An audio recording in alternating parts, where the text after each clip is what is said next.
Mics aren't on. Good morning. It's Wednesday, March 26th. We're here for our regular scheduled county commissioner meeting. We have all three commissioners present. We have our clerk of the board and our administrator, Mr. Danzel. At this time, I'll call the meeting to order and ask everybody to please rise and join in the Pledge of Allegiance.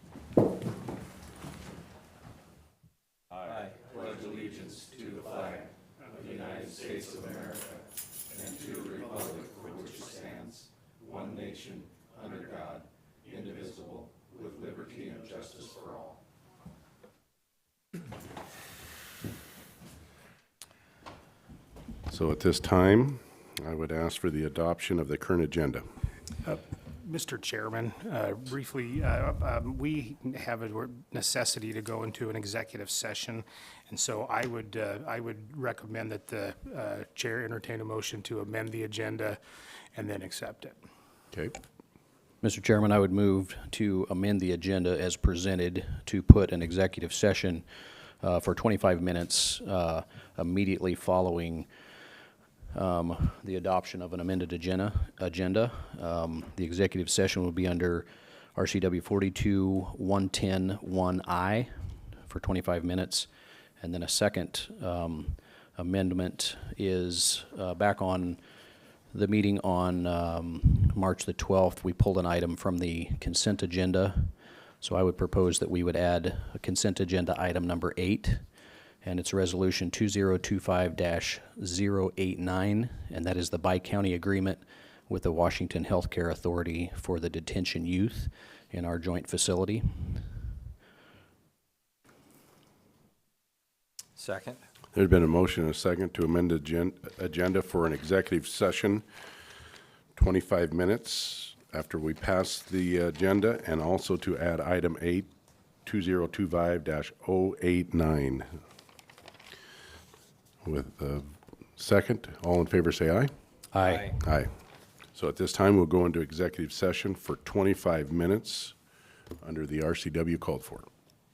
Everybody's Recess. welcome to stay in the room, and we'll go downstairs to another room.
All right, we're back to regular session with no decisions being made.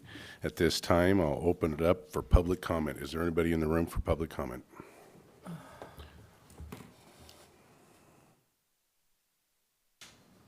Yeah. Larry. Commissioners, I see on regular business that you have a contract for Southeast Regional Internet Crimes Against Children's Task Force and a local agreement. I can either discuss that with you during that time, or we can discuss it now, whichever your choice This is public comment. We just take comment. We don't discuss. We don't interact. Okay, just so you understand, Commissioner, when this comes up, I'm going to interject myself and talk about this contract. We welcome that. Thank you, Sheriff. Anybody else for public comment? Please come forward. I gotta hit record this time, okay? I didn't hit Okay. record yesterday, you guys. Bear with me. Okay, it's not the prettiest angle. How many minutes do I have? 3. 3 minutes, starting when? 20 seconds, Gil. Okay, this isn't gonna be the last time. Hi, guys, thank you for being here. Nicole Carby, Carby Consulting LLC. For those, really, I'm here for you guys. And see, I didn't hit record. See, now it's recording. Perfect. I have 2 documents for you today just to help put the pieces together. This first one is from the Washington State Bar Association regarding me advocating for my whistleblower rights with the governor's office in Gregoire. As you can see, it's dated 2021. Why this is important for you guys, I'm going to leave this here is that protocol for you guys to read and pass around. Please be sure, I know you guys meet with Benton County quarterly, that you are sharing this with them as well. And why this is important is because I'm going to also leave this with you. This is the Washington State Bar Association complaint investigation regarding the King County Prosecutor's Office. If they would have done their due diligence in opening an investigation, that would have ended up here at Benton County as well as Franklin County Prosecutor's Office. So, however, for any bar association or the Office of Judicial Conduct to conduct an investigation, that would then open them up to a public records request and have all your guys' dirty business out for the masses. Don't worry, I'm here to do that anyway. So please ensure you guys are communicating. I'm going to leave these 2 documents. Wealth of information, so make sure when you add it to the minutes, you guys are being forthcoming with all of these people here. Anyone here who cares or on the video, you guys know how to get a hold of me. My name is Nikki Carby, N-I-C-C-I. Last name is spelled C-A-R-B as in boy, Y. Blue check marked on Facebook. You also can find me at carbyconsulting.com, on X at carbyconsulting.com, or True Social at NicoleCarby.com. Why this is important is this wasn't being recorded yesterday because my technology just wasn't working with me. Yesterday at the Benton County Commissioners meeting, I had asked regarding my story, who are you guys getting legal counsel from, right? I was told that they are getting it from the prosecutor's office. So you tell me then, if there's an investigation into the prosecutor's office, who exactly is conducting that? And why I'm bringing this to your attention, thank you, Mr. Sant, for being in the room. This has to do with exposing things within the prosecutor's office having to do with the Mormon religion and what's currently going on in here in Benton and Franklin County and the huge cover-up. So I'm gonna leave that there. It's kind of a bomb being dropped, but these 2 documents are here for you. I'm here for the people if they'd like to read them, and you guys can get a hold of me at any time. This is not gonna be the last time that I show up. But by all means, please tell me who it is that is providing you guys legal counsel regarding this situation, because you're gonna have to be talking to someone, some sort of attorney. So I can then put this into form with transparency. Perfect, thank you. Thank you. Anybody else for public comment?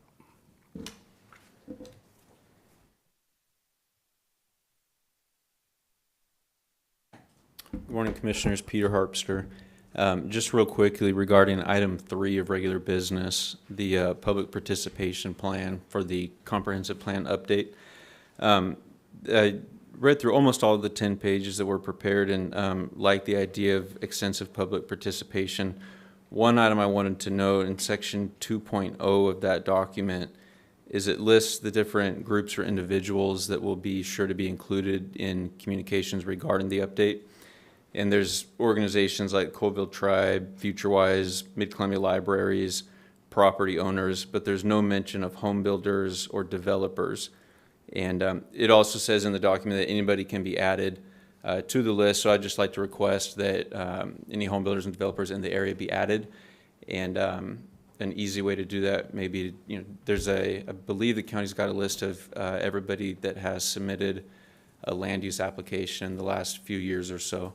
That could be a good way to capture those folks. So appreciate it. Thanks. Thank you. Anybody else for public comment? Do we have anybody on the phone? Seeing nobody step forward, nobody on the phone, we'll move down to the approval of the consent agenda, items 1 through 8. Mr. Chairman, Mr. Chairman, I would move for approval of consent agenda items 1 through 8. Second. There's been a motion and a second for consent agenda items 1 through 8. Is there any further discussion? Hearing none, all in favor say aye. Aye. Aye. Moves us down to public hearing for ordinance 03-2025. Public hearing, addition of floodplain development permit fee presented by Wes McCart. And at this time, I'd ask for a staff report on this from Wes McCart.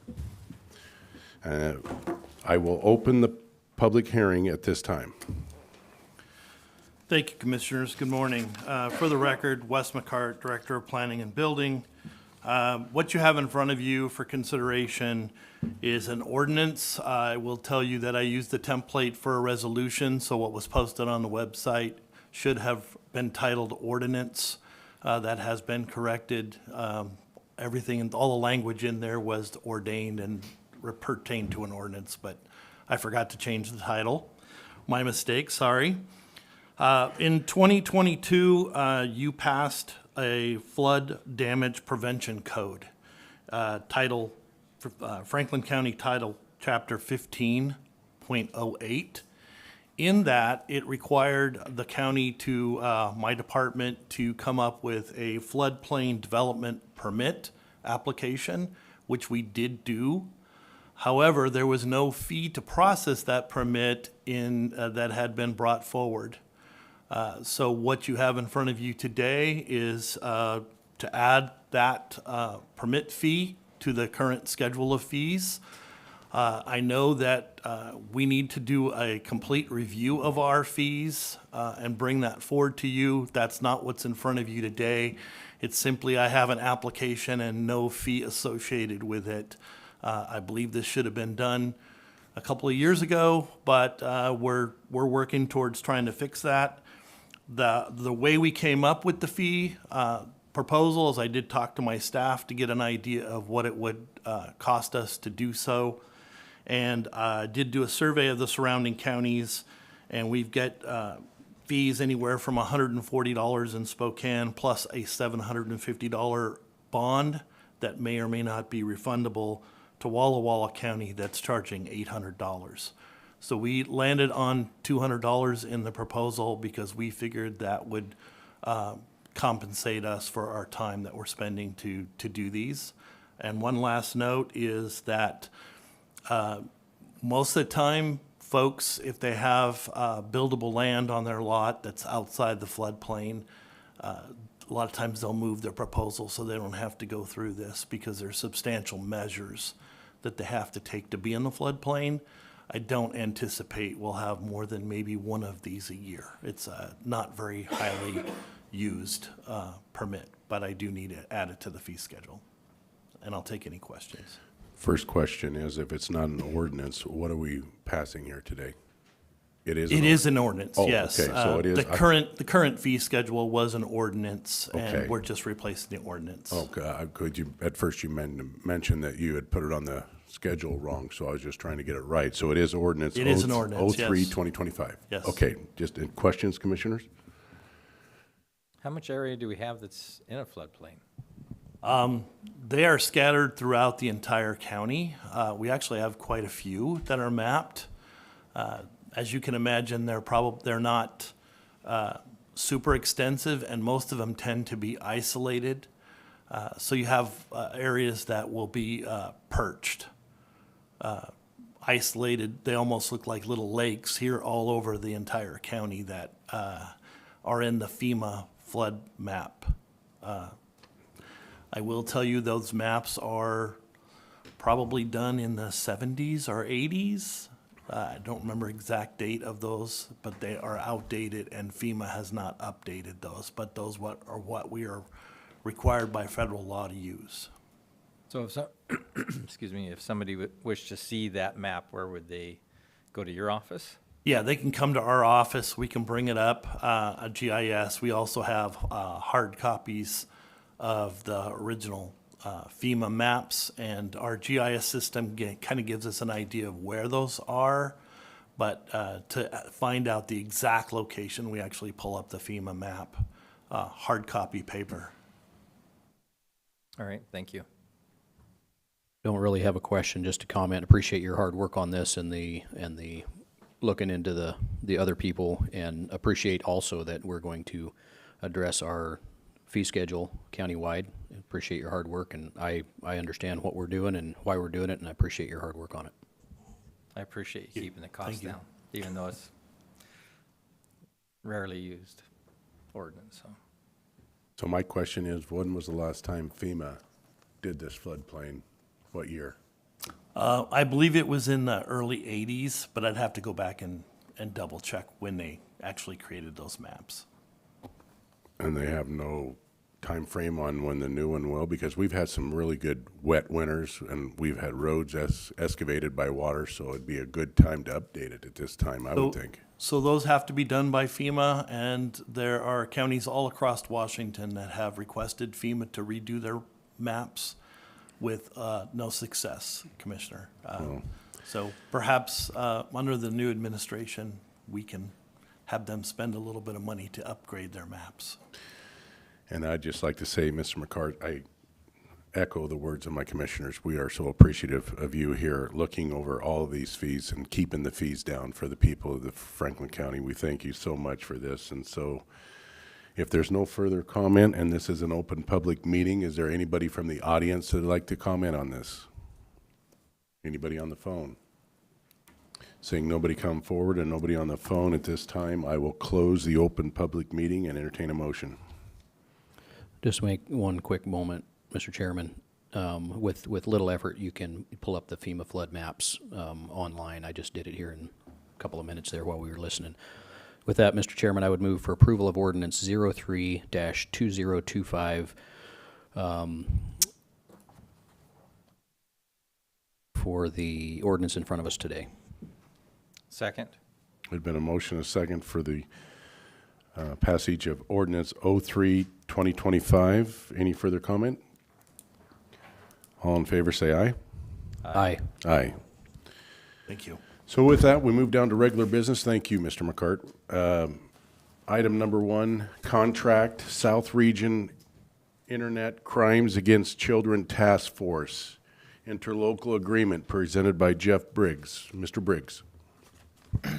Good morning, Good morning. Board, Chair. And I do think it would be appropriate to hear from the sheriff on this, if the chair would entertain that. I'll present as well. And Well, Mr. Briggs, you're the one that's presenting. I think you need to Right. present to us first, and then we'll would- hear from the sheriff. yeah, this is an interlocal agreement. So it is covered. It's actually covered by 2 statutes. So all interlocal agreements are covered by the Interlocal Cooperation Act. This is also covered by the Mutual Aid Peace Officer Powers Act, specifically RCW 1093-130, which basically states that law enforcement agencies can enter into interlocal agreements, but those interlocal agreements have to comply with the Interlocal Cooperation Act, and that Interlocal Cooperation Act requires board approval. And so this interlocal agreement would establish basically an interagency task force designed to catch child sex predators, people who go online and prey on our children. So that's the goal here. And the federal government has an internet, child sex crime task force that's designed specifically to do that, and they share information with, our local agencies, and they've done so for years. And the sheriff knows about that. And so this is establishing a group, a regional group. It will pool resources within that group,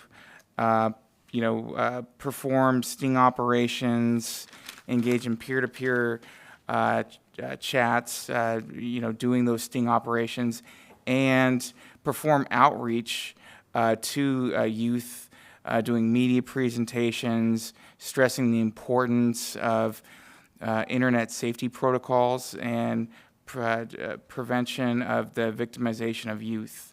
It does not create a separate legal entity. So each entity that is participating in this group, I believe Franklin County would only be obligated to provide, I think, just one law enforcement agent, to this unit. Full-time or part-time? I believe it's a part-time That's what dedication. I believe I read too. And so the units would be, Franklin County, Benton County, Richland, and Kennewick, I believe. Now, the interlocal agreement would be required because this is a contract concerning sharing resources.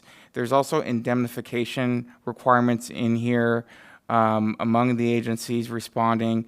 There's public records requirements. There's choice of law provisions. There's venue requirements in there. There's integration, waiver, like legal mumbo jumbo, essentially stuff that you that's like contract law requirements that would require an interlocal agreement. Notice provisions, prosecution of crime provisions, things that will require the interlocal agreement. If all that stuff wasn't in there, you might not require an interlocal agreement. In fact, law enforcement agencies can do sort of like a quasi-interlocal agreement. They can agree to this sort of it's not an interlocal agreement, but they can agree to provide arrest authority to other law enforcement agencies within one another's jurisdiction. But that's not an interlocal agreement. This would provide much broader authority, and I think that's why this agreement is being proposed. But right now, this agreement may be in trouble. The latest on this agreement is we know that Benton County signed it. We know that Richland has signed it. The boards have signed it. But I don't know if the Benton County Sheriff is currently on board. I don't know. Signing it.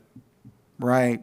And without the law enforcement, without the sheriff signing these agreements, without their commitment with their personnel signing it, this agreement, at least in terms of their personnel being obligated to be part of this partnership, they wouldn't be part of that task force, which would hurt the fundamental objectives of that task force. Mr. Briggs, let me ask you a question. Right. What? Has the police force of the city of Richland, city of Kennewick signed it? They have. That's all we need then. They You're got wrong. jurisdiction to arrest anybody that is on. Well, You're wrong. no. Let's Well, start from. Excuse let's me, start Sheriff, from the I have beginning. control of this meeting, and we're listening to Mr. Briggs right now. Please sit down, and you'll have your time. Sit down, No, please. I'm Well- not sitting down. Okay, then you just stand up, but he has the floor at this time. He is not going Please, to answer Mr. questions. Sheriff. He is not going Sheriff, to will you? answer questions. I adjourn the meeting for concerning 5 law minutes enforcement. until I get this meeting under control. The meeting is adjourned. Adjourn it. We're in recess for 5 minutes, Sheriff. Sit down. See you when you get back. Yeah, we will. Bravo!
We've come back from recess, and at this time, I'll ask Mr. Briggs to finish his comment. Mr. Briggs, you have the floor.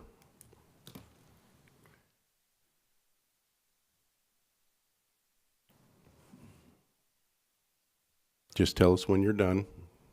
Okay. And then we'll let the sheriff speak. Well, I think there's an important point here to be made is that, so we can't delegate the sheriff's personnel. Commissioners don't have authority under the non-delegation doctrine. So the sheriff is an independently elected official. He has plenary authority over his department, over his personnel. So we can't sign, well, we can sign the ILA, but the ILA has no force or effect over his department, over his deputies in terms of, that. So that was my point being, there's a problem if Benton County's sheriff is unwilling to sign it. There's a problem if our sheriff is unwilling to sign it, and we absolutely need their support. If we don't have their support, it's as if our board hasn't signed it at all. Mr. Chairman, Thank can I you. ask a question? One question, please. Mr. Briggs, the way that I read this document, it appears to me that for it to be in full force and effect, it would require both the Sheriff's Department and the Board of County Commissioners, because the Board of County Commissioners is who delegate funds and obligates the county for funding, and it's the sheriff who manages, operates, and delegates the agents to this. So if one signs and the other does not, either way, the document is of no value. Yes, there's a little bit of nuance there because we actually don't delegate any funds. So really, the only thing that our board, Sure we do. If the sheriff is delegating an officer to, that Right. is delegating funds. right, and we're also, I guess, doing the other stuff, the indemnification, the public records, the choice of law, the venue, all of that. We're also agreeing to all that other stuff that's in there. So it would require cooperation between both in order for it to Correct, be effective. correct. Thank you. Okay, so, Mr. Chairman, I have a question as well. okay, On the ASR, under coordination, it lists the Sheriff Jim Raymond as part of it with Jeff Briggs and Heather Kinsley. Were you part of the ASR? Nope. Well, I sent it to him, right, so coordination, I sent it to him as part of preparation for this. okay. Okay, Oh, I just Mr. Dan- clarify it so that, Good, good. it's just reading it makes it look like you're Mr. in Danzel? support of it. So that's why I asked. Oh, I'm in support of ICAC, and are you asking the question to me? No, or- I'm just asking, on the ASR, it lists you as part of the coordination for this, so I'm like, well, where do you stand? Because I've if been you just read it, coordinating, it's I've been like- coordinating for years. Yeah. All right. And that's what I'll explain. Okay. Mr. Danzel?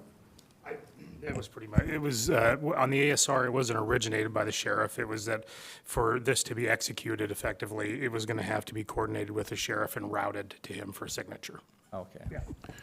Sheriff Jim Raymond, you have the floor. Internet crime against children is a federal task force. At a state level, it's ran by the Seattle Police Department, not the city of Richland, okay? And about 90% of their cases goes federally, not at a state level, not at a municipal level. The other 10% are done based on where the internet crime occurs against children, and it's mostly international, to be quite honest with you. I committed resources, which I legally and lawfully can do. I don't know how many years ago now. We actually have 3 detectives that are ICAC trained and routinely work with ICAC. And the other narcotics task forces and federal street crimes task forces, et cetera. At no time was I ever come in front of this board asking for additional resources, which is the money, to participate in those task forces. Haven't done that, have no intention of doing that. But I commit my resources, as the attorney has said, as I see fit, without the permission of this board, and will continue to do that.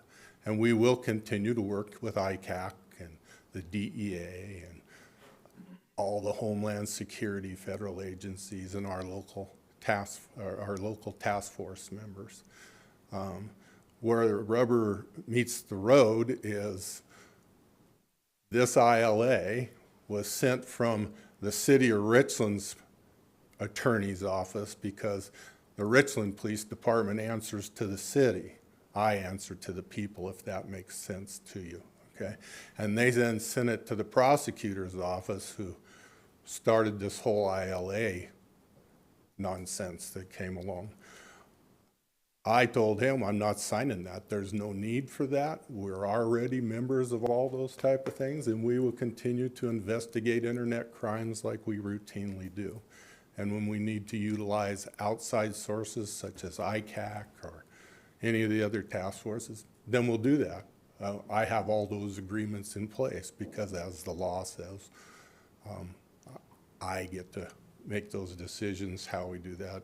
And I also get to make decisions on how enforcement is taken in the county and have the arrest authority for the county, not the commissioners or anybody else. So this is a waste of paper, for lack of better words. You can sign it all day long, but there's nothing you can do about it if you do sign it. And we already have access to all the equipment that they talk about and all those type of things. And we have access to their labs and all the monitoring, and sometimes give manpower to them. So I'm not sure what this is an exercise of, but I'm of the personality of why would I sign that? And I've listened to the reasons why, and I have an answer for every one of them. Don't need it. I already have access to that. Why would I do that? So that's where it's coming from at a sheriff's level. And there's two distinct differences between a city municipality and a county municipality. And it's with elected officials. So that's my say. I'm not going to sign it. It is void. It has no teeth, no power, and it's not going to impact what we do already. In fact, if anything, it just resolves me to pick up the pace with internet crimes. Mr. Denzel. Just a clarification here. The legal counsel, they were working on a framework to try to prevent any exposure. It wasn't that they were trying to get ahead of anybody. I was CC'd on the back and forth there. It's going to be my recommendation that you gentlemen pass this and sign it, and the sheriff has every right to not sign it. I've been in government a long time. I've seen a lot of interlocal agreements, and I have no clue what the controversy is in this circumstance. But I think that you'll be on good footing, that if any of the parents of Franklin County ask if the commissioners wanted to sign an agreement to prevent people that are committing crimes of a heinous nature against children, I think you'll be in a good place, because you're going to be signing that, yeah, we wanted to join that. And so it's my recommendation you sign it.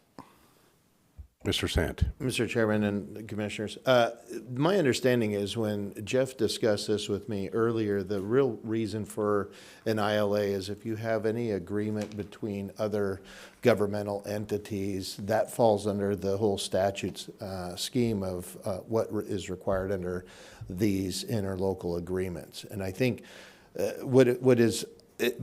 my understanding is this is relatively simple, is the sheriff would have to agree to that. That would be the first step. If sheriff agrees that, hey, we're going to participate, I'm going to allocate resources and whatnot, I will agree to do that.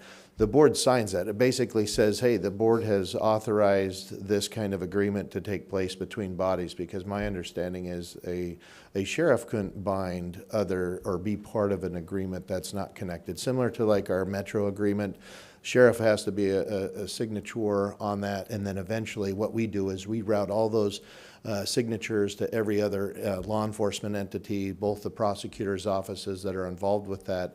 And then once we have those signatures, then it's presented to our respective boards, and that's kind of why we have the agreement. So that was my understanding. I didn't think this was anything that obligates the sheriff. Obviously, sheriff is flexible to be empowered to participate as he has resources or wants to commit resources. Sheriff can move those resources around and not participate in any way.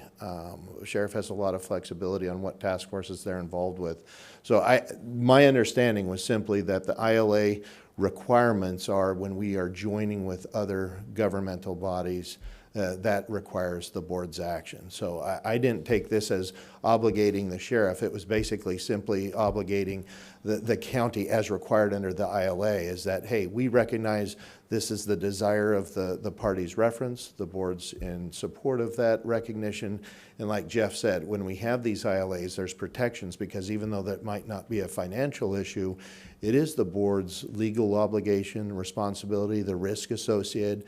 People do allege that ICAC goes above and beyond. There's different groups out there that challenge these enforcement actions. So really, this is a protection protection effort. It's something that our risk pool would look to. It gives the protection to the sheriff's office and to all participants that, hey, this is a recognized entity or agreement between these governmental bodies, our respective insurance pools or risk pools would want to see that we have an agreement in place. But again, nothing is binding the sheriff. The sheriff has complete autonomy to be able to dedicate resources as they desire or not participate. It's simply, it's a requirement of the board to make sure that we're doing everything to protect us. And that's, I think, Brian, you probably have seen many of these over your time as well. And that's really what this is doing. So anyway. Commissioner Bellman. Thank you, Mr. Chairman. So, Mr. Briggs, a question for you on this. Down here, I'll just read a portion of this interlocal agreement. Creation of a regional ICAC task force comprises of local jurisdictions pooling resources and knowledge to investigate, prosecute, and deter the possession, production, and distribution of child pornography and the utilization of the internet to seek children as sexual victims. It serves in the public's best interest. So my question for you is, maybe help me understand what my belief is what a regional task force is. A regional task force is you take experts from different jurisdictions, in this case, and you put them together to create a group of experts that investigate one thing or another. So in some cases, I'll use Benton County and Franklin County, for instance. In some cases, resources from Franklin County would be being used in Benton County for a Benton County potential crime and the investigation thereof. Right, right. So they're going to be pooling resources to catch predators because these predators are typically online, so they're not respecting jurisdictional boundaries. Why should we?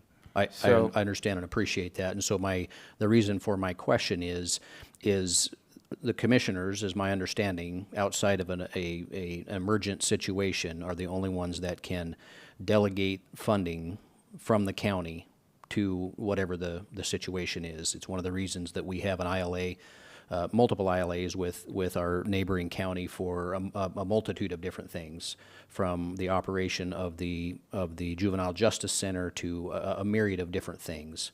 So our part of this ILA is simply the cooperation with the Sheriff's Department, with the PA's office, with the court systems, and with our insurance and risk pool to ensure that we're doing things cooperatively and in the proper fashion.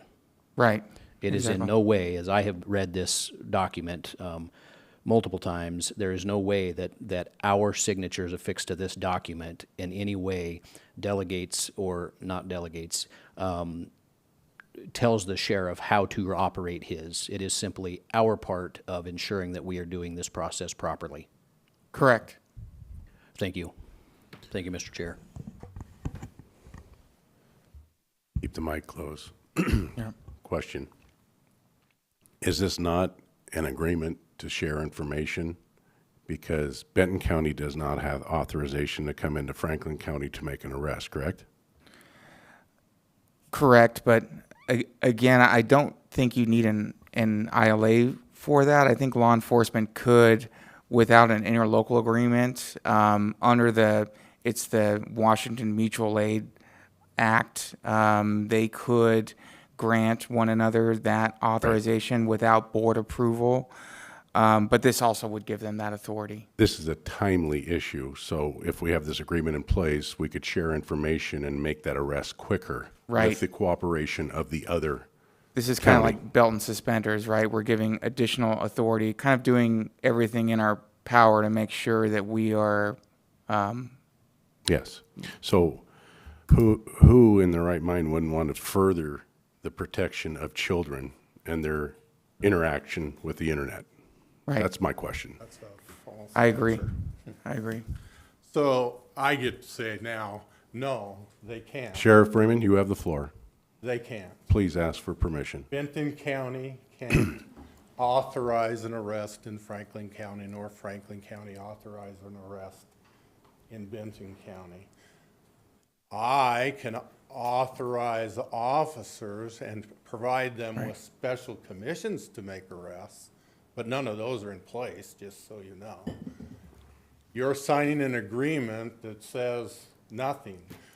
All the information that's generated out of this center is controlled by the federal government, by the Federal Bureau of Investigation. So there's really nothing for you to authorize in that sense. I have committed what I've committed to this task force, and that's not going to change. If you all think you want to sign this ILA, you need to remove my signature block off this ILA, because I'm not going to sign it for a myriad of reasons. And so it's just a wasted piece of paper, because I have the control of who makes arrests in this county and nobody else. And the mutual aid agreement that he talks about is mutual aid for felonies, but the felonies have to occur in a jurisdiction, and the person that's in charge of that jurisdiction has to authorize by agreement their ability to make mutual aid arrests at a sheriff's level. Now, what cities and others do is a different story. So you're not going to garner any more information by signing this agreement. You're not going to get any more equipment. You're not going to have to pay any more money for bodies. None of that. All it is a piece of paper that says, I guess you're protected, but if I'm not participating in it, I don't know what you're going to get protect liability-wise. So if you must, and you think that it's going to, control the powers of the sheriff, Commissioner Didier, just remove my name and sign it. Not controlling the powers of the sheriff. We are not going to remove your signature line either. So if you choose not to put it on there, that's your choice. Mr. Danzel. I think it's ready to be motioned and action taken upon it, but again, I think that you're in good footing anytime the board is trying to be a part of an agreement that goes after internet sex predators. Is there any other board comment? The sheriff continues to try to insinuate that we're trying to control the office of sheriff, and I have not at any time. The PA's office is nothing that I have heard has tried to insinuate that in any way, shape, or form. I believe that this is necessary and it's appropriate. And Mr. Chairman, I would move for approval of affixing our signatures to the Southeast Regional Internet Crimes Against Children Task Force interlocal agreement. Second. Been a motion and a second. Any further discussion? All in favor, say aye. Aye. Aye. Takes us down to Certificate of Appreciation, Kelly Sadler, presented by Margaret Wilder. And at this time, I would like to offer the floor to Sean Sant. Thank you, Commissioners. Kelly Shadler has been an instrumental part of our office since I took office, and I just think it speaks volumes of the character of what you have in a public servant like Kelly. When I first got elected back at the November of 2010, I met with Kelly in the office to coordinate transition, taking on the duties, responsibilities of the prosecuting attorney. She was extremely instrumental, and her heart was with the heart and minds of all the employees that were there at the time. She shared that, hey, there's a lot of unease, people always wondering when you have a new department head or a new elected official coming in and taking over, there's a lot of concerns. And she was able to put everybody at ease. I was able to work through a lot of things with her, and one of the things that I saw in her position would have been one that I could have replaced, coming in, and I guess she had her own anxiety at the time, wondering what I was going to do, but it was immediately recognizable to me that she was a key asset for the office, and I would have been a fool to try to change her position out, and she has been an instrumental team partner over the 15 years that I've been able to work with her. She's got 18 years of dedicated service to the county, working tirelessly with my predecessor. And I just really think that something that is often overlooked is the dedication of the people that we have working for us within the county. She is the definition of a dedicated public servant, heart of a public servant. She always had the best interest of the county at the forefront. She's the type of leader that I recognize because she told me what I needed to hear, not what I wanted to hear. And I think sometimes that is a skill set that is often overlooked. When you have advisors, you want people to be able to shoot it to you straight. And that's the exact type of person she is, that she would tell me what I needed to hear. We would have conversations outside of, I guess if some people could say normal business hours in a prosecutor's office, we really don't. Sometimes conversations with management goes on into the evening over a weekend. We get involved with not only guidance within issues within our own office, but really the county as a whole, working with other departments. Kelly has really represented our office and frankly Franklin County well in all those years of experience. And she's definitely going to be missed. We've got a great replacement that's in the office. Tamrika Lucas hit the ground running, and Kelly has basically stuck around, and that's another thing. Her final act essentially is she changed her retirement date a couple times to be able to make sure that the office would be in good hands, making sure that we had a transition, being able to give guidance to the new office administrator coming in, making sure that we would continue with continuity of service. So anyway, I can't say enough. She's been a great asset. It's a pleasure to see her go into retirement, very well deserved, and I'm very grateful that I've had the opportunity to work with her and that she was able to serve not only me and my office, but frankly, all of Franklin County. So thank you very much, Commissioner. So I don't see Kelly here today. Are you accepting this on our behalf? I am, Your Honor, and Okay. No, I'm not a judge. I I'm know. chairman. I Just know, Chairman. I'm no judge, It's please. like honor was on my forefront because it has been an honor to work with her, and frankly, I have told many people, including her, she is my boss. Even though I'm the elected official, I basically gave that much deference to her over the years that if I didn't listen to her advice, I'd be the fool. So it has been an honor to me to work with her, and hopefully she enjoys this well-deserved retirement. Look forward to handing that to her as well. Yes, So and thank you very as much. soon as I get it back here, I'll read this thank you note from the county.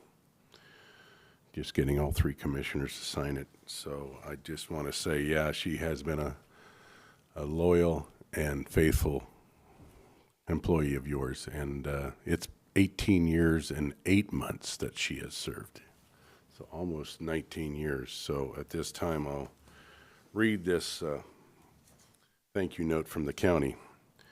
I'll just make it personal. Dear Kelly, on behalf of Franklin County, we extend our deepest gratitude for your dedicated service to Franklin County Prosecuting Office as Office Administrator, Child Support Director from July 30th, 2007 to March 31st, 2025. Your contributions over the years have truly invaluable, and your commitment to the county has made a lasting impact. Please accept this certificate of appreciation as a token of our sincere thank you for your dedication and professionalism.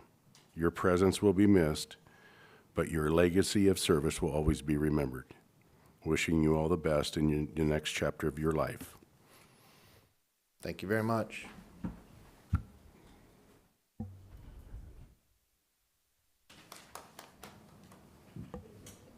Thank you all, Commissioners. Appreciate it. All righty, next on the agenda is Resolution 2025-0106, adopting the Public Participation Plan, initiation of comprehensive plan periodic update, including suspending the docket cycle. Presented by Mr. McCart. Yeah, Commissioners, what you have in front of you today is the public participation plan. It's the very first step we do when we have to do our periodic update. The county is required to have our update done by June of 2026. And it takes several months to get this done. We have received a $350,000 grant to do between now and June to start that cycle. We will receive another $350,000 grant in the next biennium. Those are guaranteed by law, by statute. And then we also have a grant for the climate element, which is a new element. So in the update cycle, we're required to also consider all the changes that have occurred in law and all the changes that have occurred in case law as it relates to the GMA and our comprehensive plan and development regulations. So this resolution would accept that public participation plan. It would further start that process officially, as it's the first step we have to do in order to get the process of updating going. And the last step would be to suspend the docketing process. So in our current code, all items for suggestions of once a year you can change your comprehensive plan or development regulations. We have a docketing process. That docketing process says that by the end of the third week in March that you must have your application in. I have 4 current applications that will all be rolled into this current update, and we will be suspending that to take no more docketing items through the process. As far as Mr. Harpster's comment related to the public participation plan, thank you very much for your comment. It's not our intention to have every entity listed in the plan. Wasn't an oversight on anybody's part, and we welcome all input from every individual and anybody who wants to be added to that list. The language is in the participation plan that they will be added to that list. So I've already written down what he's requested, and it will become part of the process once you adopt the resolution. Fantastic. So he's already added it to the list. Do we need to amend the motion to add them so that? No, sir, that's not necessary. Whether they're in there or not, it says, there's a clause in there that says we'll add anybody at their request. And with what you've said, this is open and transparent government. We want everybody to come and give their input. So, commissioners, questions, comments? No, I just want to say thank you for listening to the public and those that want to be added on, that they know they're welcome. Thank you. Absolutely. Just a comment. Thank you for acknowledging Mr. Harpster's concern there. And so I'm just going to take this opportunity, Mr. Chairman, if you're willing to just tell you a couple of the phone calls that I've got. Sometimes the phone calls we receive aren't enjoyable, and I've got quite a number of phone calls about Mr. McCart, and so thank you. They are saying that he actually calls back. He actually answers the phone, and so I really, really appreciate that. And so thank you for that. And on page 5, it says, under the general public, it says county residents, local businesses and employees, and farmers. And so thank you for putting the effort into this, for getting this well underway. And Mr. Chairman, I would be excited to propose we adopt Resolution 2025-0106, adopting the public participation plan and initiating the comprehensive plan periodic update, including suspending the docket cycle. Second? There's been a motion and a second for Resolution 2025-0106. Is there any further discussion? All in favor, say aye. Aye. Aye. Thank you. Thank you, Wes. Stay right there. Next is number 4, request for consensus memo suspension of the Title 17 code update presented by Mr. McCart. Yes, so it's my understanding that the previous planning department had started a process to update some of the code. You had previously updated Title 16. 17 was underway. There's comments that have been done. There's a lot of work that's been done, but it is very problematic from a workflow and liability situation on the county to be doing 2 processes that are essentially the same thing at the same time. We would find ourselves inconsistent with our own plans. something we don't want to be. It's required by law that we do be consistent with our plans. So it is my recommendation, and I just want to get your consensus to go along with that recommendation. And I have conferred with legal counsel on this, that we don't move forward with adopting Title 17 separate, but that we'll take all the information and record that was garnered in that process and roll it into this update process as we move forward with the update process. And if I understand it right, we've got to do this process anyway in 26, correct? Yeah, that's part of it. We'd be adopting something that essentially would be in effect for a very short time. Yep.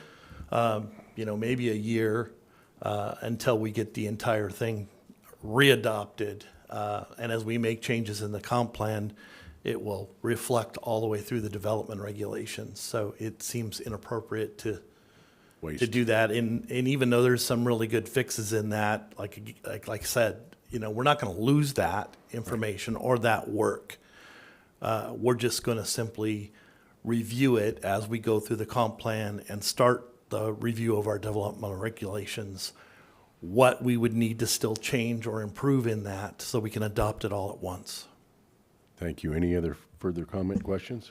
I absolutely concur with what Mr. McCart has said, that I believe it is definitely in the best interest of our community that we suspend this effort that's underway right now. We will not lose the efforts that have already happened. We're just going to delay them and to truly do a comprehensive plan at the same time, and I believe this is absolutely in our best interest, and you definitely have my consensus. No questions. The one thing I might speak with you a little bit more about after this is the nuisance abatement code I was working on. I think that might technically be in Title 17. It was something I was working on. It wasn't something that was part of HBL's product. Okay. We may want to consider that as a separate title. I do think that kind of makes sense. It's typically in a separate section, but I believe ours, for some reason, is in Title 17. So I see several things that I would like to correct moving forward, so that would be a great suggestion, and you and I can touch base on that. So do we have consensus? I have Mr. Bauman's. Yes. And yes. Thank you. Unanimous consensus. Thank you, Wes, for all your hard work. Going to save the county money too, I might add, because we're not going to be going through this twice. So there will be hours not wasted and funds. With that, we'll move down to Commissioner Administrative Updates. Mr. Danzel. The timing was impeccable there. I coughed right when I turned the mic on. I don't want to pile on with just nonstop praise of Wes McCart, but I do have to say I really agree with you gentlemen. He's been helpful not only at planning and building, but he's been a real team player too. So I just wanted to put that out there. The other part, the reason I needed to bring it up, when we get into some of our updates that we've got coming up, Mr. McCart is going to need to have more access to our civic clerk platform. He needs to be able to add things a little bit later as they come because it's going to be pretty intensive. And he's also going through and not only going to be trying to get prepared to get on the agenda and fix things, but he's going through, and you saw out there, a real inordinate amount of files and trying to clean things up. I was wondering if I could have the consensus of the board to instruct our IS department to be able to loosen up and allow more access later on in the week for Mr. McCart.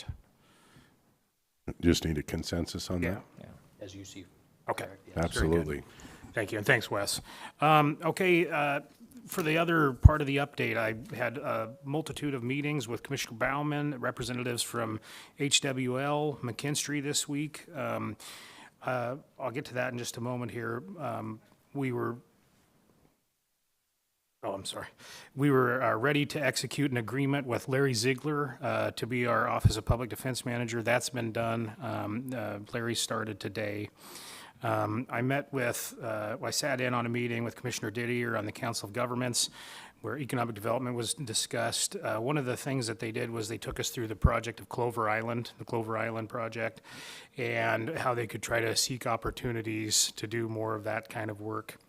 I met with the treasurer, HWL, and later spoke with Auditor Beaton to discuss the financial process at HAPO. There was a lot of progress made there. When Auditor Beaton gets back, I believe that we're going to have the framework to be able to do that. So there was good agreement there. I appreciate everybody for working together. And I also need to follow up with Craig Erdman regarding the parking lot, so I will be doing that after this meeting and making sure that we have the RFPs out so that we can get the bids in to try and take care of the chip seal on the parking lot out there in a timely manner. Yeah, at HAPO. I had mentioned McKinstry. I met with Christy Hoffpower, Morgan Bartleson, and Lance Funk from McKinstry Industries. And then Commissioner Bauman will likely, I'm guessing, talk about that as well, but handed them off to Commissioner Bauman.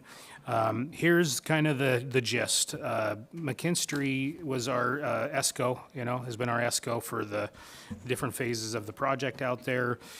We are in line to receive a $3 million appropriation from the Department of Commerce. All we have to do is submit the documentation, the paperwork, the grant application to be able to do that.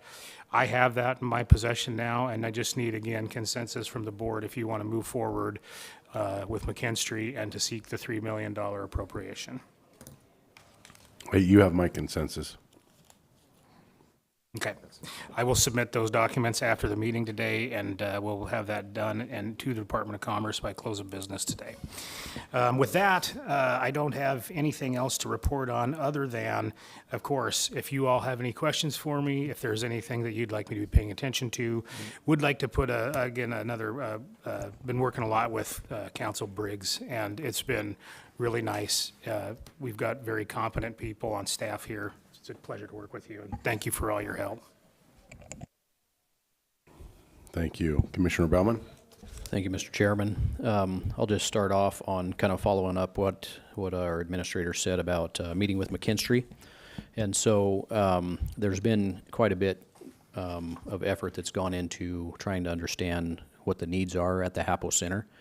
And so some of the information that has come in the past, I had some significant questions and concerns about it. And so I think we really dialed into some of those concerns yesterday. And so back a while ago, when that information was obtained, my questions were, what did you use to reach this information? And so I'll give you one example. There's numerous, but one example of what the air conditioning and heating needs are in the arena. And so what the way that they obtained what the level of units that were needed to heat and cool that area was they took maximum fire department occupancy load times the hottest day of the year, and or the average hottest day of the year, and that's how they determined that's how we're going to come up with how much air conditioning capacity that we need. And so it is extraordinarily rare that you would have a maximum occupancy load that intersects on the same day as the same day as the hottest day of the year. And so Administrator Danzel and I are working with them to try to kind of get our arms and our minds around the criteria that we're using to assess what the true needs are with that facility. I feel like we made some significant headway yesterday with understanding that, and as well as there's a plan for Mr. Danzel and myself to meet with HWL at the HAPO Center and evaluate what the criteria are for that. And I'm happy to come back with a report on that. And if you have any questions or anything, or you would prefer to be a part of that, certainly that's fine with me. Just kind of feel like that we kind of need to get our arms around some of the issues and the criteria that we use there. So there's several other things. When the convention center side was done during COVID and with the supply chain issues, there's a significant amount of access to products now that we're not then. And so we have much broader options than we had during that time. And they are in the process of, as you know, that we signed the agreement for McKinstry to put in the solar system that we have the grant for. And so we've got certainly more work to do, but feel like we've made some significant progress with that since Brian and I have been working together on that.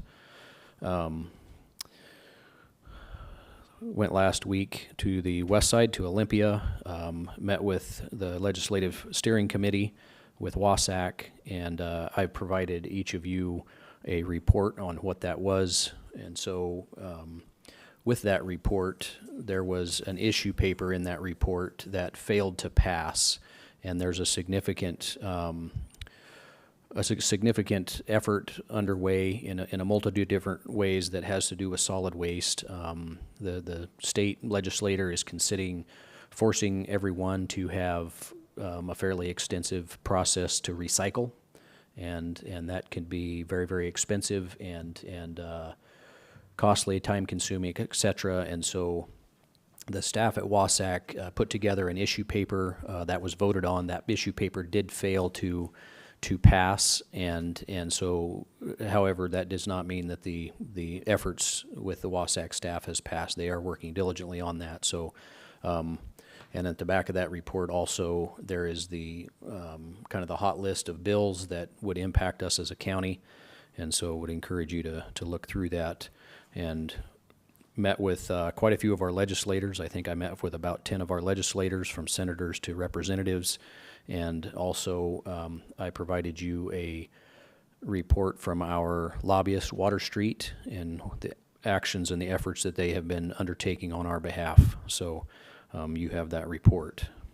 Last Saturday, I was invited to attend the ribbon cutting for the Pasco's processed water reuse facility. That's where our local food processors dispose of the wastewater. And so this project is right now about a $180 million project that there has been funding for that from quite a few different places, from Department of Commerce to Ecology to numerous other places where they have received some of that funding.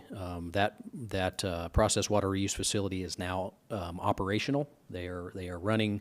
I got to take about an hour-long tour, and they explained and how it works, what it does. It's going to provide enough gas to heat or serve over 4,000 homes. It also, they will harvest the nutrients out of this facility to make nitrogen-rich fertilizer. And it is also the largest algae-based digester system in the world. And so I just, for some reason, thought that there was other places that had this on a larger scale, and that's not the case. This is the largest one in the world. So it was good to see the inside of that facility and have a better understanding of how it operates. Had multiple meetings with about the HAPO Center, with the Harris White Leisure Group and the City of Pasco about that, and also went to the City Council meeting with Pasco, where it was presented by their staff, the state-required 6-year transportation improvement plan, and it was just good to see kind of some of their plans and processes. I think last year there was 53 items on their list, and this is a refresh and an update of their things with their, as some of the projects are done and the new ones get added to the list, and the prioritization and the funding sources and so forth. So appreciated seeing that. And with that, Mr. Chairman, that's my report. Commissioner Mullen. So last week had the Board of Health, and again, just talking about the changes to septic systems statewide, which 1st of April will go into effect as far as just a mandatory septic inspection for the benefit of the purchaser. But as of January of 27, whenever you purchase the property, it'll be mandatory that the septic system is functioning properly, and without it, there will be no transfer of deed. Also, last week had the TRIDEC board meeting, This morning, I had the Visit Tri-Cities. Some of the topics that came out of that is air travel in January was up 13.5%, February up 10%, so we're currently running at about a 12% increase. Just really appreciate everybody's support in the Pasco Airport. If things, it looks like we're going to get another flight to Salt Lake City daily. Bigger planes from United, and as long as we continue to grow, 2027 looks like possibilities of a direct flight to Dallas-Fort Worth, Portland area maybe, and new airline Breeze is taking a look at Tri-Cities. Added a new checkpoint out at the airport with so they have 3 lanes. They still recommend that you arrive 90 minutes prior to your flight in the mornings because there's so many flights that do go out in the morning that you don't want to get left behind. So another topic as far as Ironman has been secured again for the 3rd weekend in September, and they are currently securing volunteers. So if anybody's interested in that, just contact Visit Tri-Cities. And also with the Ironman from the competitors, the swim was rated 2nd best in North America. Also had meetings with HWL this week, and that concludes my discussion. Or Thank update. you. So I was on the Board of Health meeting too, and with these more stringent regulations than what the state is putting out, I'm very proud to say that Commissioner Mullen and I both voted against the more stringent regulations on septic systems that our own health department was putting forward. And I think it's a sign that maybe we're not getting along with Benton County's Board of Health, and maybe we need to look at possibly creating our own. Hanford Communities meeting about Hanford, and we need to push the issue there, and I've already been in touch with Mr. Danzo that every time they try to grout some of that low-level waste, they got to research whether an earthquake has been investigated, or they got to research if we ever had a hurricane or whatever they want to research. They just keep stopping the possibility of grouting this waste or putting into the glassification. We built that glassification plant, and we're not utilizing it. It's just a waste of taxpayers' money out there at Hanford. Ben Franklin Council of Governments, that I got to thank Mr. Danzo for taking over. I introduced him to the group. I went out and met with the Planning and Building, Wes's group, and just got to say that, Wes, we're hearing nothing but great things about your office now. A lot of, like Commissioner Baumann has said, a lot of good compliments. We appreciate you giving us the great advice on Title 17, quit wasting the taxpayers' money here in Franklin County on doing a plan before the plan needs to be done in 26. I mean, this is just common sense. So just want to say thank you for all your, and looking through all of our fee schedules, and we're going to be looking at that. Pre-agenda meeting on Tuesday morning, workforce development. They are being cut, as if I heard it right through my meeting. I was doing it over the phone. They're being cut $8 million. Every department, federal department, is being cut funds. And so I think we have a true indicator of this new president and his ideas is that they've got to cut government. And this is what I have said all along for every office that I've ran for. We need to streamline the government. The government is supposed to be limited in size and scope, and more freedom to the people. HAPO meeting, which I attended last night, it was reported that they are booked more events than they have in a long time. In fact, they are double booking at the same time the expo hall and the arena area. The last 2 weekends have been that indication that things are really on the rise out there. May 1st, 2025 is the grand unveiling. It's a Thursday and it'll be in the evening. They didn't hammer down a time yet, but on May 1st, they're going to do grand unveiling out at Hapo. And it is really taken off, and they're getting lots of good leads on more events. It is, I got to give a compliment and a shout out to HWL. They're doing a fantastic job. Had a constituent on the north border between us and Adams had its cattle, and he pulled up to his cattle, and 2 wolves jumped up. They were stalking his cattle right here in Franklin County. And in the Capitol Press, we have 3 weeks of hell. Ranchers frustrated as non-lethal methods don't deter killer wolf. And we've seen this. We need to really get a lot of people giving our state a little bit of a stomach full of our concern about them populating our areas of Washington State with wolves that were never here as the original wolves. These are wolves out of Canada, bigger, stronger. They were never the wolves that were here in Washington State, and they've been reintroduced. And as far as Trump and the tariffs, I've talked to a lot of farmers out there. Yes, it's hurting us. Our hay prices are down to an all-time low. They're selling top quality hay, premium hay right now, last year's crop for $130. Our break-even price is between $170 and $180. So yes, these tariffs are hurting the farmers. But every one of them that I talked to said it's got to be done. We've got to get our economy back on track. It's going to hurt for a while. We've overspent. In that COVID crisis, $5 trillion was spent on this COVID crisis, according to the book Sacrifice by James Thorpe, and he's done a lot of research. This was not a pandemic, it was a planned-demic put forth.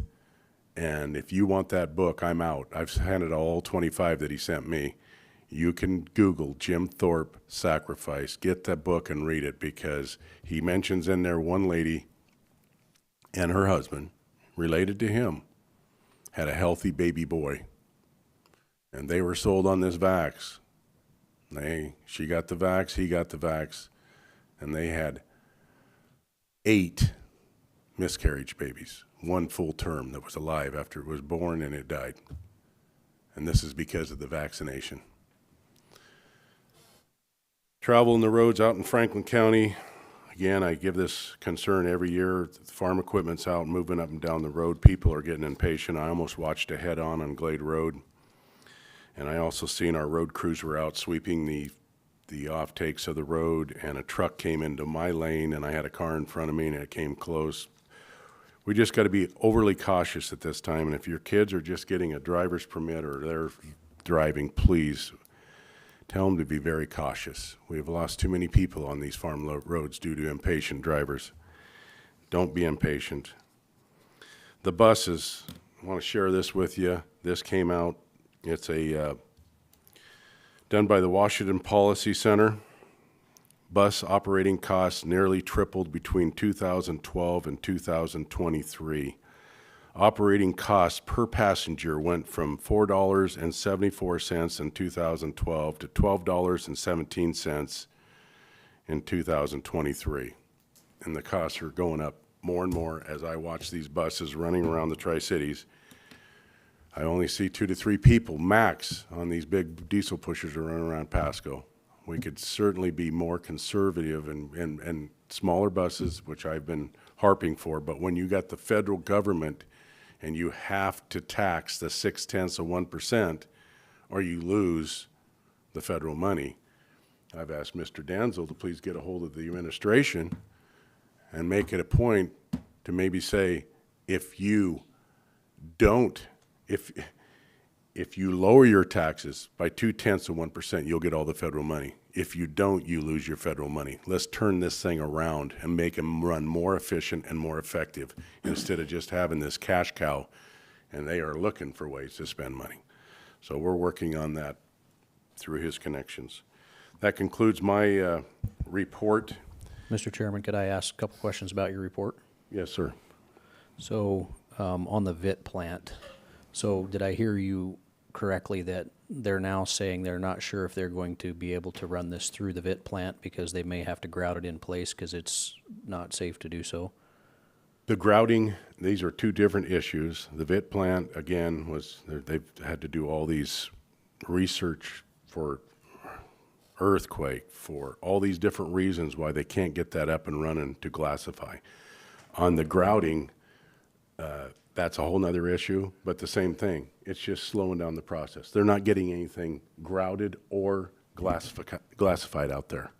And we've got tanks that are rusting out, that we've got to buy these double-line tanks and transfer this waste into another tank just to be held there longer. Because we And so can't we're get trying the- to put the pressure, and this is a good group of people, we're trying to put the pressure on our Department of Ecology here in the state, who is the worst culprit of this, along with the feds. But I think the feds are turning around because of the new administration.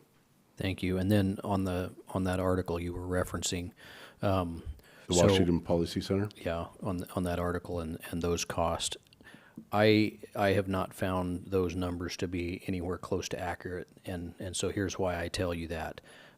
So those numbers that you reference, and I've been doing a lot of study and research on this, is that for me, if you ask me what it costs to run my business, that is operations, capital, et cetera, right? The full number is what it cost. When you describe that as the cost per ride, that is not taking all that number into consideration. It is taking operations only. But capital is also a part of what it costs to run. All of it. It's a sum total. If you take the sum total divided by the number of rides, that's the true cost of ride. And I believe if you do that you will find that cost per ride is over $25 per ride, not 12. So it's even higher. It is much higher. Oh, I And thought you were saying it was lower, so it's No, even no. higher. Oh, I agree. It's more than I double that agree. number. No, this is just the operating cost of the bus and the, yeah.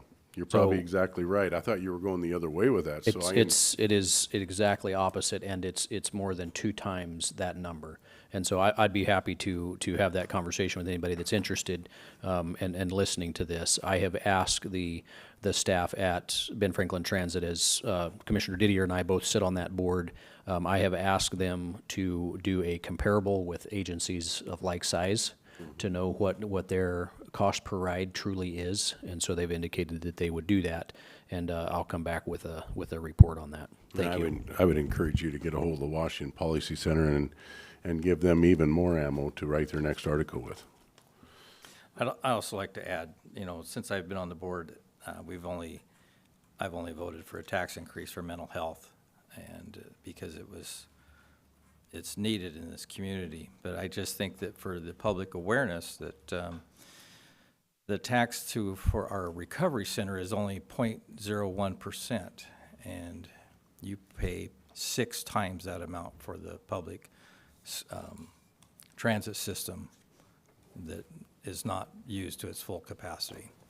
So just wanted to point that out, that the recovery center is much needed, and we've raised millions of dollars off of that. It's 0.01%. But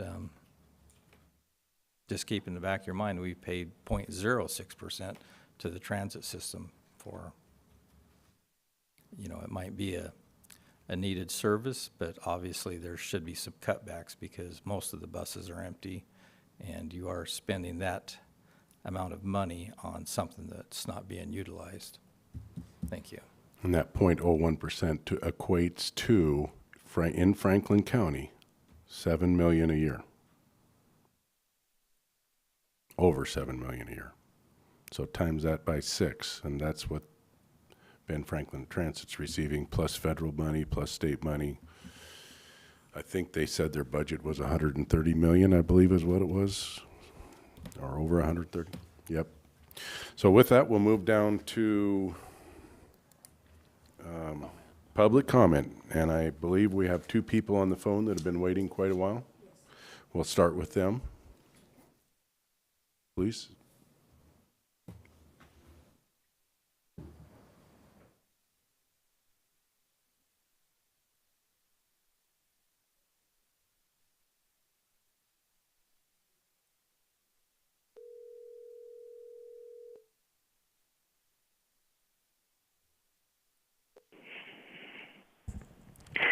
Good morning, Commissioners. This is Michelle Andrews. Can you hear me?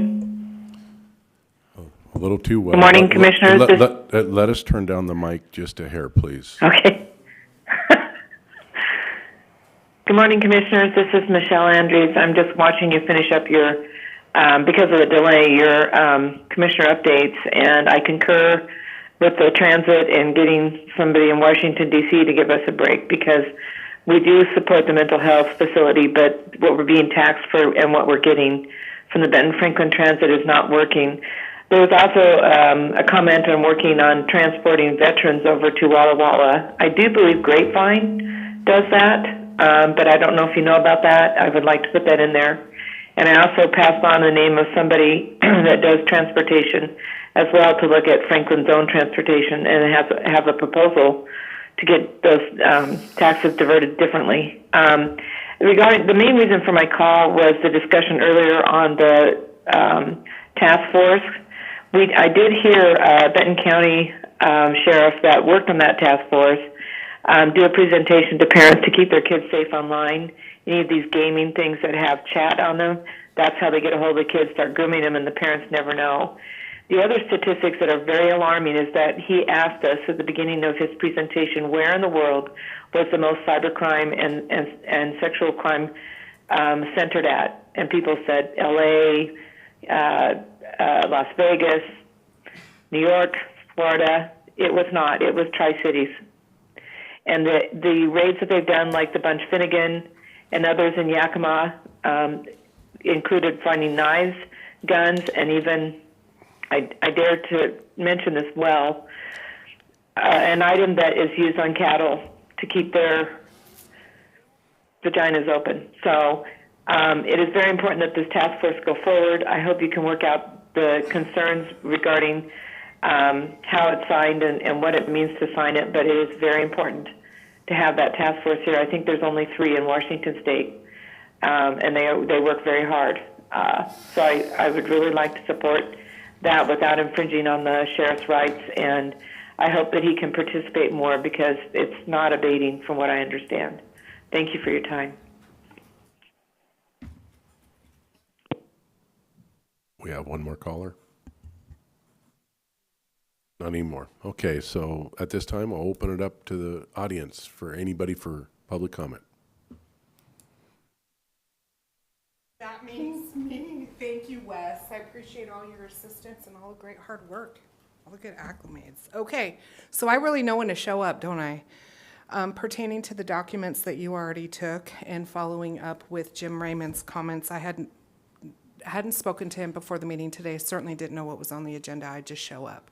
So first and foremost, I want to give God the credit, right? When you review those documents, I'm sure you guys are all aware that Seattle is in King County. Just to help these pieces come together regarding internet sex crimes, we all are in agreement that our children should be protected. With that being said, I reached out to Sean Sant's office as well as when Andy Miller was taken over prior to when these documents were regarding Stephen. You and I attend the same church at Faith Assembly. Our youth pastor was actually arrested for internet sex crimes, and my child was involved with that. Last week, I asked Eric Eisinger's office to please provide me the name and date and time of the interview, as what happens with victims of sex crimes, right? Law enforcement is supposed to reach out to them, make sure they have the resources needed to move forward, et cetera. So he had that and had that question last week in writing. So now that we're all in agreement and hopefully all the documents have been signed for you guys to do your job, hopefully there can be an answer somewhere along the way. You are going to find that Andy Miller is derelict in his duty. So at some point, someone's going to have to rise to that apology and come forth and share with the people about what's really going on, whether it's the Franklin County Prosecutor's Office or the Benton County. Not sure where those pieces come together.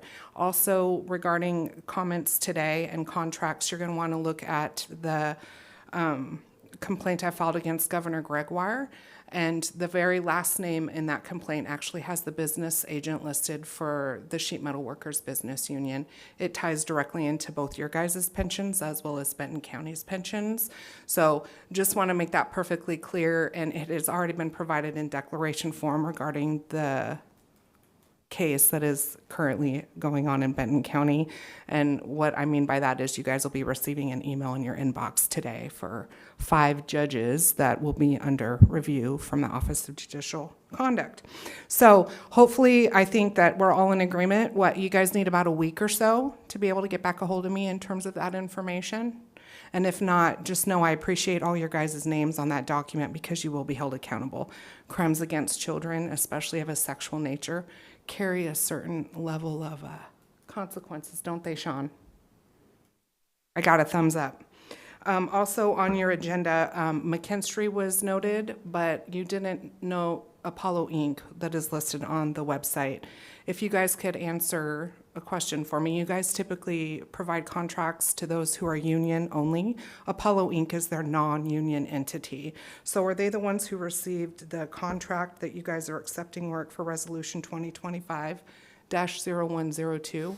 Was that their union business or their non-union business? Oh, is that a timer? Yes. Perfect. And this is public comment, where we can interact. Okay, well, at some point, someone's going to have to make a comment, right? Thank you. Anybody else for public comment? Nobody on the phone? Okay, at this time, we don't need there's no need for executive session, no closed session. So at this time, I will adjourn the commissioners' meeting. And at this time, we have a workshop, correct? Are they virtual? Are they here in? Okay, and this time we'll, I don't think we need a break, do we? Anybody need a break? We'll move right into our approval for the workshop. Okay.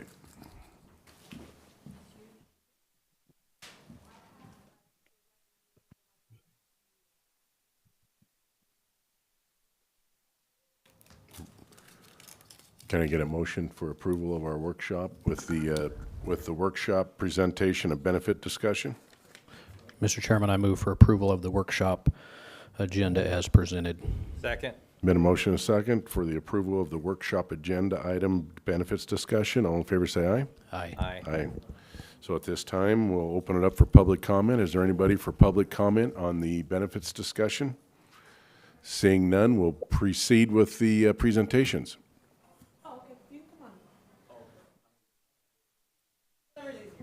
I'm sorry, what? I'm sorry. In the room?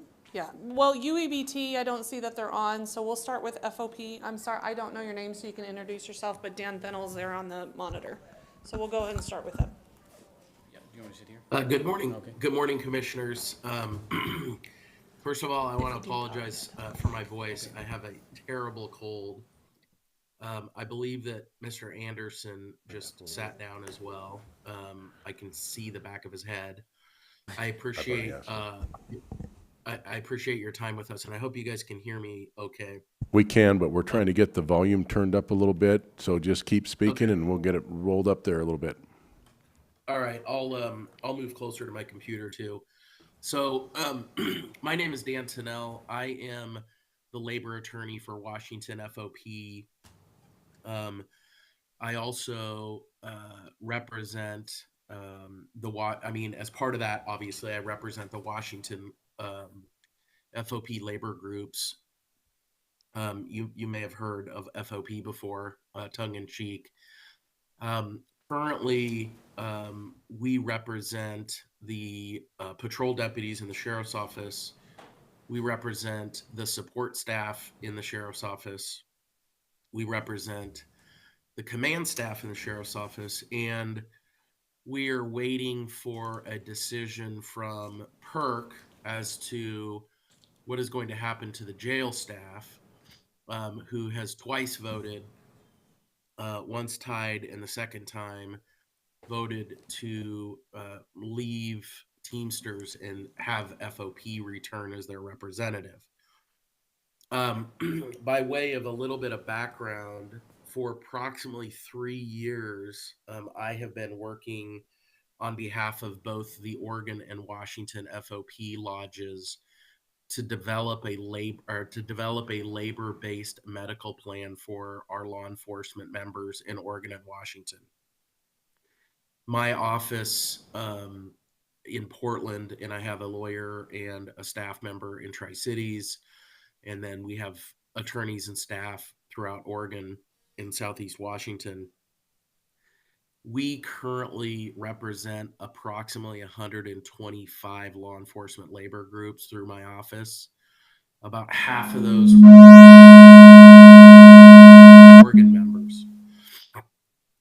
Several years ago, we started to work with a company called Thin Blue Line.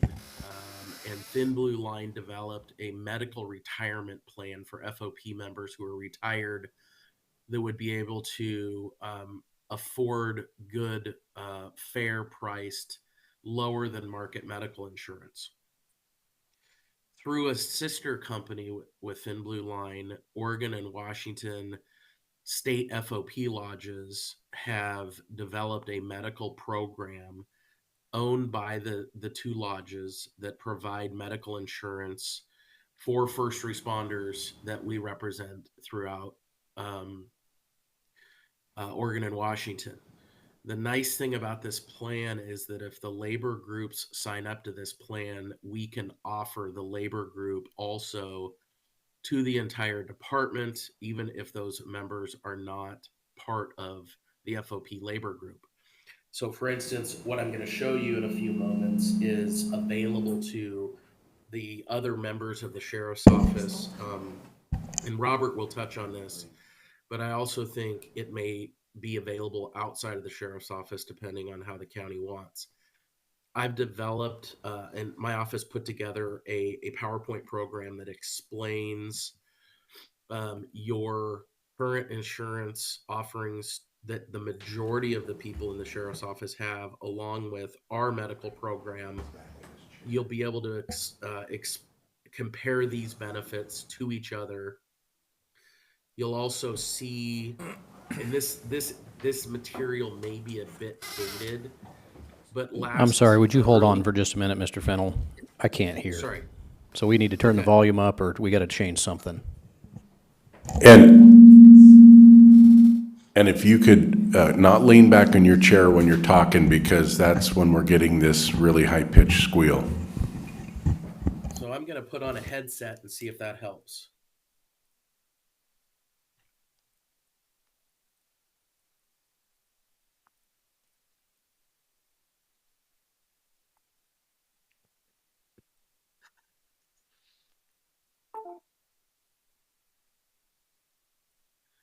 How is...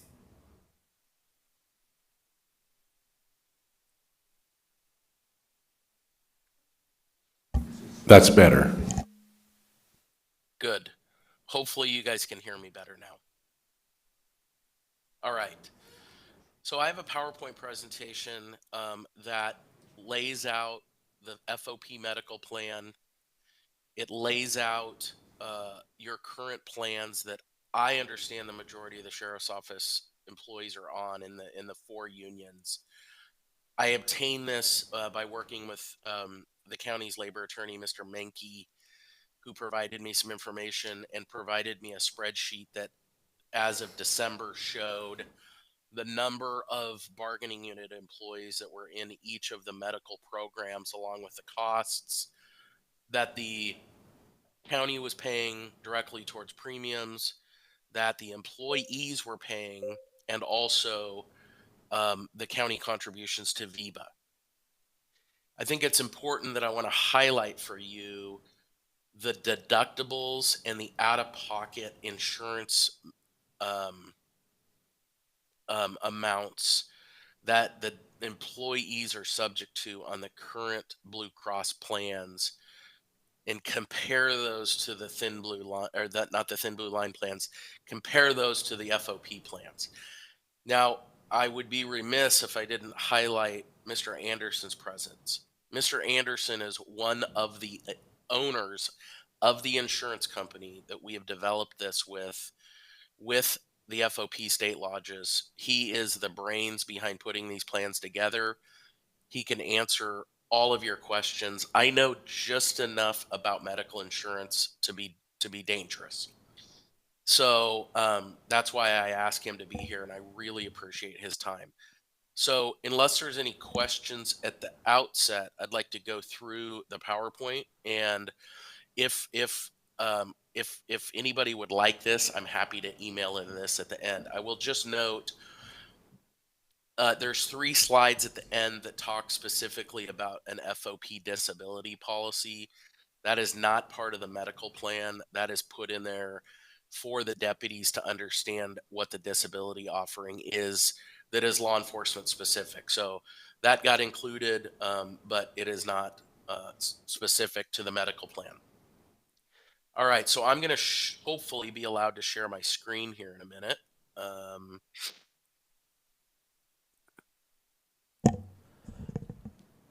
So I got a question. Are you presenting us, Mr. Thinnell, are you presenting this health plan, or is the individual here in the room presenting it? Because we're here, and on our agenda is a health insurance plan. I'd like to see a health insurance plan.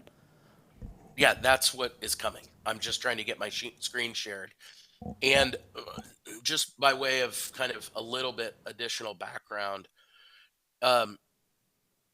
we have been discussing this during our bargaining sessions with the county, which are currently in mediation.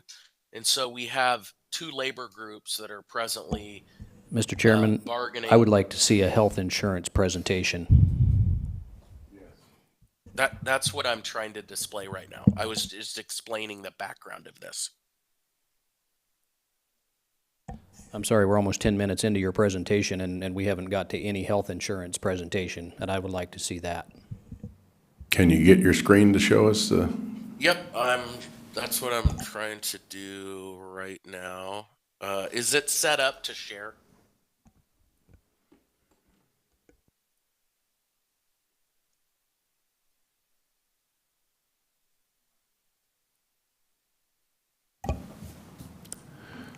We haven't, it's still too loud. We haven't got anything yet.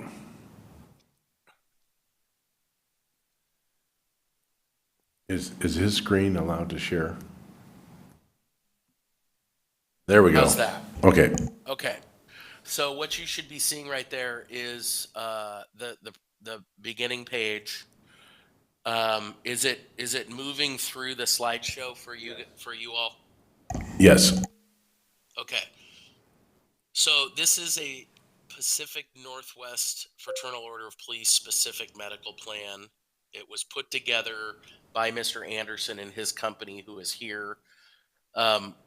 This is a composite rate medical plan that has specific benefits for first responders. And hopefully Robert can see the screen. I'd like him to talk specifically about the chronic care and the mental health availability of this plan, which is on this screen showing now. Okay, can you guys hear me? Do I gotta do anything with this here? Okay. Yeah. Into the mic? Oh, okay. It's working? Okay. Dan didn't tell me this was part of the deal, so I apologize. The chronic care piece, basically what we did with that is we developed a system that addressed high claims that were chronic disease related or chronic illness related for better outcomes. So what it does is it partners an individual with basically like a care navigator or a chronic care illness management, and helps them with better outcomes. We did a test run with Blue Cross of Alabama for over a year and had a 20% reduction in claims that were associated with it.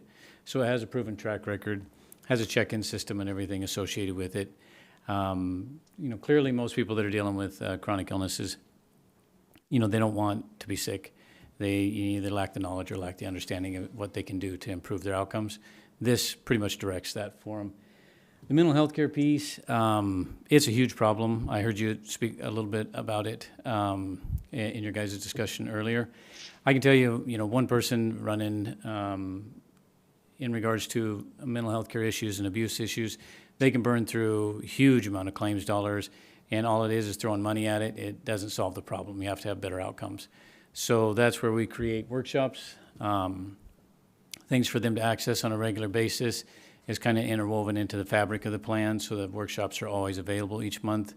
And it's not just counseling. They get access to the counseling, of course, but they get access to a check-in system to make sure that that counseling is doing something for them.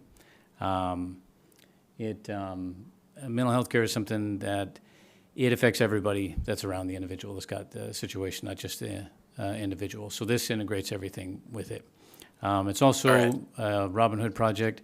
So for every employee that's on the plan, it covers one child, one student for mental health care as well. So I can go into detail more on that if you guys want to, but I know we're on the time limit. But Thanks, Robert. That's basically what it's designed as. All right, so here's the brass tacks. This is, as I said, this is a composite rate plan. It's the same amount for an employee as a family of 4. And that was developed for budget reasons and to equalize the ability with the high rate family plans that are currently available.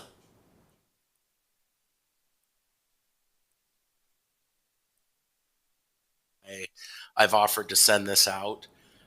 Here's the big issue for police officers. In the top left, you'll see the deductible for this plan is only $500 for an individual and only $1,000 for a family of 4. A lot of officers are quickly burning through that and tapping into their out-of-pocket maximums. When you look at the out-of-pocket maximums along with what is being covered under this plan, specifically for vision, dental, and orthodontic, this was developed with consultation of some of our FOP members to highlight some of the key benefits they need for children when it comes to vision care, orthodontia, and dental. This is a very low deductible for an individual in a family of 4, and a very reasonable out-of-pocket maximum, and I will show you how that compares with your current plans. This document shows the costs of all of the available treatments, and again, you'll see this in a minute when I compare it with what you have currently. This is one of the plans that the deputies are on now, and you'll see that an individual deductible is $1,000 in network, and it's $1,500 out of network. What is important about this is that you'll see the family deductible is $3,000 or $4,500 if it's out of network. That's 3 times as high as our family deductible plan. You'll also see the out-of-pocket maximum here is $5,000 for an individual or $10,000 for a family, and that's in network, $10,000. I think if you compare... Mr. Chairman, Mr. Thinnell, I think you should know that what you're presenting on the screen is so small that most of us cannot read it. So we're listening to what you're saying, but cannot read and follow along with what you're trying to present. So we'd encourage you to send that to our clerk of the board, copies of that, please, so we get 3 commissioners. Thank you. And our administrator, Mr. Danzel. Yeah, I'll make sure that gets done at the end of our time. And again, I'm sorry, I'm not able to see how big you can present this individually there. So I'll scroll through these. The other plan that most of your deputies are on is a plan that has $3,500 deductibles for an in-network or $7,000 for a family for a deductible, and $7,000 individually for an out-of-pocket maximum, or $14,000 out of pocket for a family of 4 in network. That's $20,000 out of pocket that a family of 4 could suffer out of network under the current Blue Cross $3,500 deductible health plan. When you receive the comparison sheet, and I want you to focus in on slide 16, slide 17, and slide 18. This slide 17 lines all 3 of the plans up together, and maybe you can see this a little bit better but you'll see here a comparison of what the deductibles are on these lines and the individual and family out-of-pocket maximums. With our plan, the maximum out-of-pocket that a family could ever hit on this plan is $4,800. They're looking at $10,000 and potentially higher, up to $20,000 if they're out of network. That is a huge amount of money for anybody, let alone a young police officer with a family. I also think if you compare the current plan with the FOP plan, the high frequency preventative care primary office visits, mental health outpatient visits, you'll see these are $25 copays versus $35 and $45 copays. This money is going to save your employee. This plan, if the county agrees to switch the sheriff's office to this plan through the bargaining process, it is going to save your employees money.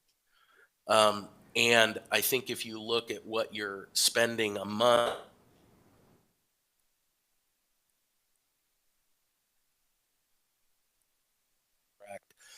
is you're spending just under $115,000 a month on the medical insurance for the sheriff's office employees. And that is going to be comparable to what this plan. And again, that's going to depend exactly on the numbers, but this is a far better product for your police employees, which is why we really appreciate allowing us to go through this today, explain this plan. We'd like to continue to work through this in the bargaining process with Mr. Menke. I would like to turn it over to Robert now for any questions or comments that he has.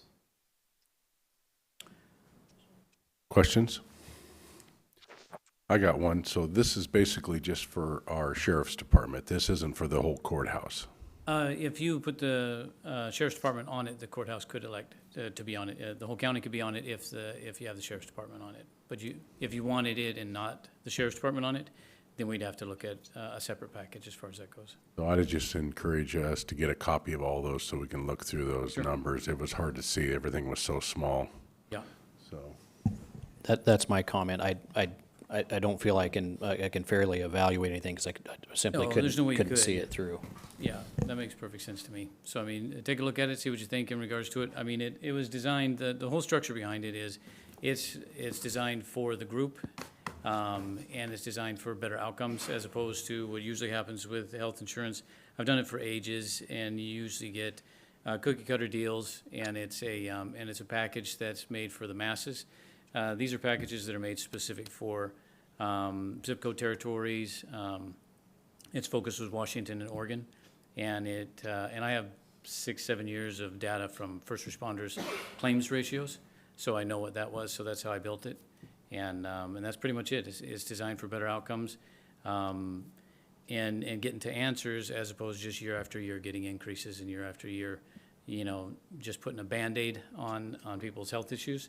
It's designed so that people start taking preventative structures and get the help with it, so that we can stop, all the prescription usage, stop all the useless visits, and actually get outcomes from it. And that's what it was designed for. did I understand correctly that once you retire, you can take this with you personally too? Once you retire, you get the COBRA like you always do on anything else, but there's a retiree plan that you roll over to. And there's 3 plans within the retiree plan you can choose from, but that is correct. Okay, thank you. Any other questions? No questions. Thank you very much. We really appreciate it, and we'll look into it further. We're evaluating now. So that's what we're doing all this. Thank you. Thank you very much for coming. You bet. Thank you, sir.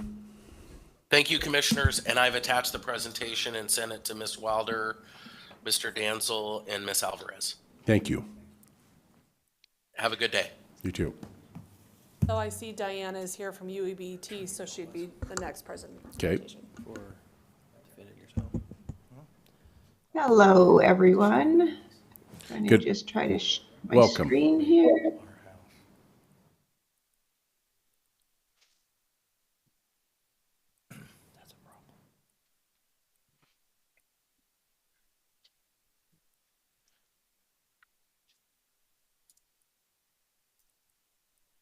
Go ahead, you're ready to present. Okay. Yes. I think that the challenge is just getting the screen up.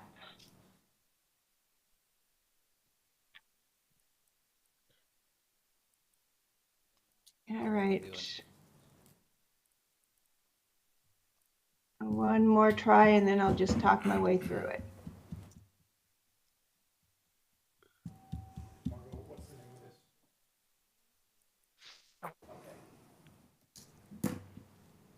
All right, looks like I'm going to talk my way through it because I'm not having any luck getting my screen to share.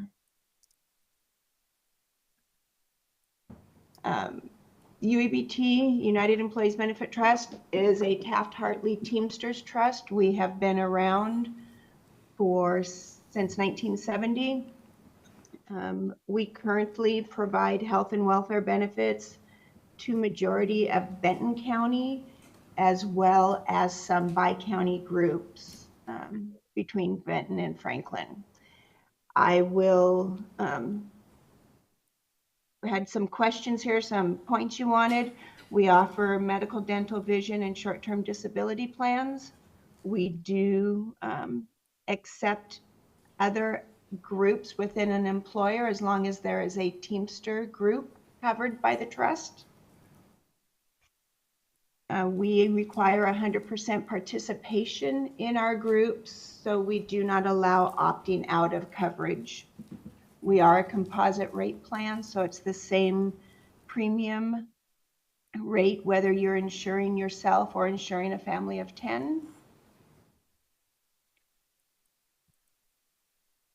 We do administer the COBRA for the employer groups that we insure. And the costs for the employees versus the employers is dependent upon the collective bargaining agreement and what the breakout is in that agreement. I will forward over the full presentation to Margot, and she can provide that with you. But being that you guys currently have some groups with United Employees Benefit Trust, do you have any questions for me? Questions, commissioners? No questions. We thank you, and then we'll look over the information. All right, thank you. Thank you very much.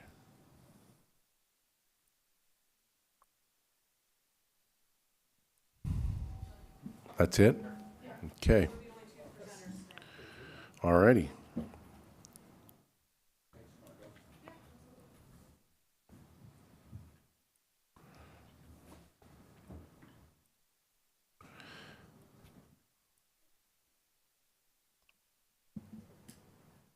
Okay, so is there any other discussion on this benefits?